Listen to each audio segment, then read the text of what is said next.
সে তো আরেকজনের স্ত্রী ছিল তাই না? তাহলে ডিভোর্সের যে পেপার এটা আপনারা দেখাইতে পারছেন না এখন? না, এটা আমরা এখন দেখাতে পারছি না। আমি ওইভাবে তার জায়গা দিই না। অবৈধ হলে তাহলে তো আমি তো জায়গায় দিতাম। জানতেন না আপনারা? না। তো এখন কি করবেন আপনারা?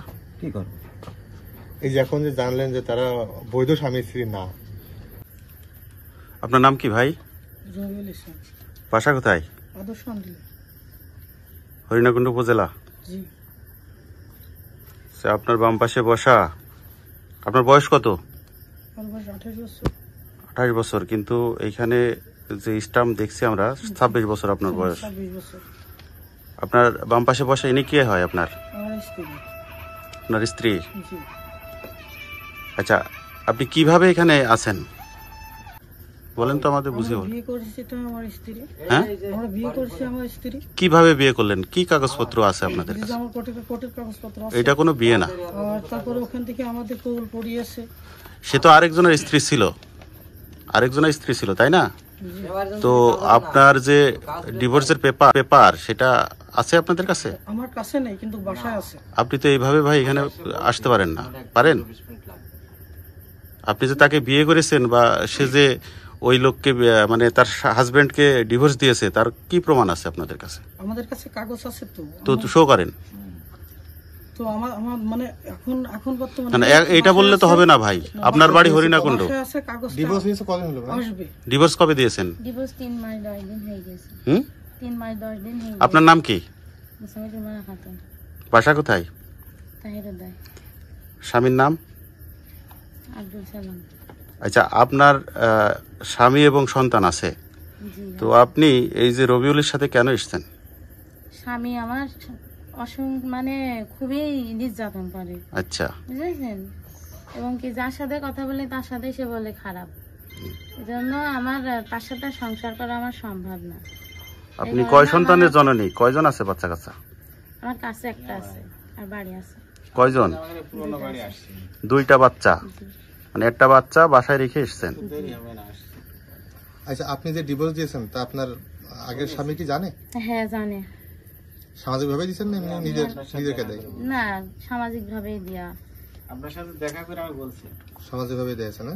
জি। আচ্ছা, এই যে আপনারা তো সামাজিক ভাবে তো বিয়েটা করতে পারতেন তাই না? জি। তাহলে এটাই যে আপনি যে নোটারি করে বিয়ে করেছেন, আপনারা কি জানেন যে নোটারির এটা হচ্ছে বিয়ে হয় না, এটা অঙ্গীকারনামা। আপনারা বিয়ে করেন এখন একটা অঙ্গীকারনামা পড়ে দেখেছেন? নোটারি ওইটা হাতে আছে, কাছে আছে? আপনারা যে নোটারি করেছেন এই যে স্টাম্প হাতে, ওখানে কি লেখা আছে পড়েছেন? জি না। আপনি পড়েন দিন ভাই, দেখেন তো কি লেখা আছে, দেখেন। শপথনামা।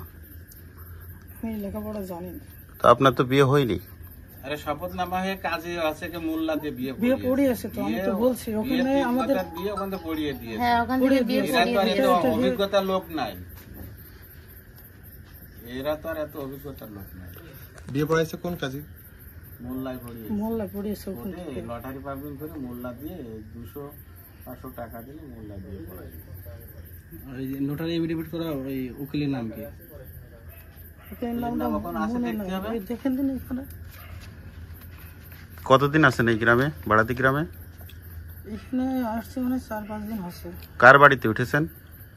জিতন মামাদের বাড়িতে। কি হয় আপনার? মামা হয়। কেমন মামা? আপন মামা।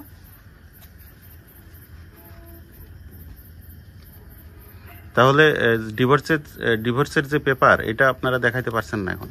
না, এটা আমরা এখন দেখাতে পারছি না। কালকে কালকে দেখাবো। দেখাবো। আমাকে তোমার লেগেই থাকে কালকে ইমোতে পাঠিয়ে দেবে। ইমোতে পাঠিয়ে দেবেন, আমি কালকে আপনার কথা নেবা না। হ্যাঁ, আপনি একটু সাইলেন্ট না, যদি লাগে কালকে নেবে। এদিক কথা নিচ্ছে আপনার তো, আপনি পিছন দিয়ে যেভাবে কথা বলেন। আচ্ছা, আপনারা তো ইমোতে নিয়ে আসতে চাচ্ছেন। আচ্ছা ভাই, আপনারা তো ইমোতে নিয়ে আসতে চাচ্ছেন। জি। ইমোতে তো এখনো সম্ভব তাই না? মানে এখন সম্ভব বলতে আমাদের বাসায় ভিডিও ফোন নাই, বুঝেছেন? ও, এখন দিতে গেলে অনেক ঝামেলা, তারা পারবে না। এখন অন্যজন দিয়ে তারা দিয়ে যাবে। আমি তাদের কাছে ফোন দিয়েছি। আচ্ছা, আপনাদের হচ্ছে যে সম্পর্ক কতদিনের? সম্পর্ক অনেক দিন। তাও 1 বছর। মানে আপনার বিয়ের পরপরই তার সাথে সম্পর্ক না হচ্ছে যে? জি না। আপনি কি এর আগে বিয়ে করছিলেন? জি, আমি বিয়ে করছি না। তো বয়সের যে ডিস্টেন্স আমরা দেখতে পাচ্ছি, প্রায় 10-12 বছরের বড় আপনার বর্তমান স্ত্রী, তাতে সমস্যা কি? আমার কোনো সমস্যা নেই, সে বড় হলো। মানে বয়সটা কোনো সমস্যা না। আপনার প্রথম স্ত্রী কোথায়? আমার প্রথম স্ত্রী সে আর ছেলের সাথে সম্পর্ক করে চলে গেছিল, কতদিন? তাও 4-5 বছর হয়ে গেছে। আচ্ছা আচ্ছা। আপনার নামটা কি? রুমানা। রোমানি? রুমানা। রোমানা। আপনার পিতা এবং গ্রামের বাসা কোথায়? আদর্শ তাহির উদয়। তার হৃদয়। জি। বাবার নাম? সুলতান। সুলতান। আর আপনার নামটা কি বলেন ভাই? রবিউল ইসলাম। রবিউল ইসলাম। আপনার বাসা? আদর্শ আন্দোলন। আদর্শ আন্দেলিয়া। ও, আর আপনার আগের স্বামীর বাসা কোথায় ছিল? দখলপুর। পাট দখলপুর। জি। আচ্ছা, তার মানে আপনারা এখন বলতে যাচ্ছেন না আপনারা এখন ইসলামী শরীর দৃষ্টিকোণ থেকে আপনারা বিবাহ করেছেন, জি। মানে আপনার বৈধ স্বামী স্ত্রী দাবি করছেন, জি। কিন্তু আপনারা কাগজপত্র দেখাতে পাচ্ছেন না। কাগজপাতি তো আমাদের কাছে আবার হচ্ছে যে কাগজপাতি আপনার আছে। আপনার আর যে মোল্লা আপনি দিয়ে হ্যাঁ, বিয়ে পড়ানো হয়েছে আর কি। আর আপনি যে হচ্ছে যে আপনার আগের স্বামীকে ডিভোর্স দিয়েছেন, এটার কাগজে এই মুহূর্তে আপনার দেখানো সম্ভব না। জি না, আমি কালকে দেখাবো আপনাদের। আচ্ছা, ঠিক আছে। আচ্ছা, এই যে আপনার নাম কি? রিপন রিপন। আপনার পিতার নাম? খালেক আপনার গ্রামের নাম কি? বেড়াদি। আচ্ছা, আমরা যেখানে সংবাদকর্মীরা উপস্থিত দেখতে পেলাম আপনার বাসায় একটা ছেলে এবং একটা মেয়ে আর 4 থেকে 5 দিন আছে। কিভাবে আছে? আইএস আমার বাড়ি এখানে কাজ করা বলে তারা, যে আমরা একটু কাজকর্ম করবো। তারা যে স্বামী স্ত্রী পরিচয় দিচ্ছে, এই ব্যাপারে আপনার মন্তব্য কি? ওরা তো আর স্বামী স্ত্রী না না, না।